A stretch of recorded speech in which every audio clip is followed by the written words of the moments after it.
I recently put up a post on Instagram titled Badminton Specific Training, and some people asked me what kind of skills or qualities I'm trying to develop with my athletes. The reality is that I'm focusing more on what the athlete needs than the sport itself. Yes, I do have an understanding of the sport, lots of change of direction, the ability to access shoulder flexion, get in and out of positions quite quickly, and be explosive and elastic. This kind of approach is athlete-centric, where we're focusing on the skills and the qualities the athlete needs as an individual rather than the things that they need in their sport. This is different to what we see in strength and conditioning, where we're trying to focus on joint-specific movements or labeling movements as functional, where functional should be defined as the movement's ability to achieve the goal for the athlete rather than an arbitrary standard. If we can understand that what we do in the weight room is so general and non-specific to what we're going to be experiencing on the field or in the sport itself, then we can focus on what the athlete needs, what are their low-hanging fruits, what kind of skills can we equip them to, and how can we make them more competent in different contexts. One of the things my athlete was complaining about was he tends to roll his ankles quite a lot in badminton, so we're focusing on movements that allow him to spend a little bit more time in that middle phase of propulsion,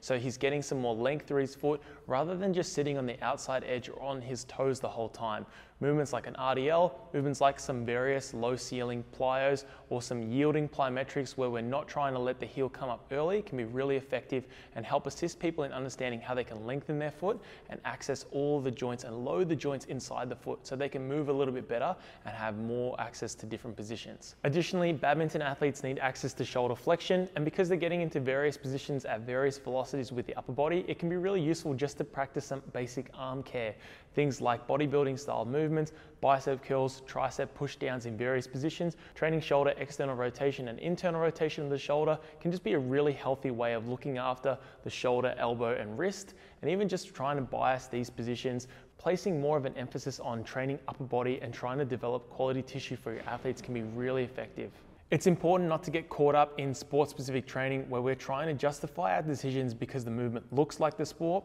There is nothing more specific than the sport itself. So it's best to provide training that underpins the general qualities the athlete needs. Hopefully you guys found this video helpful, and I'll see you in the next one.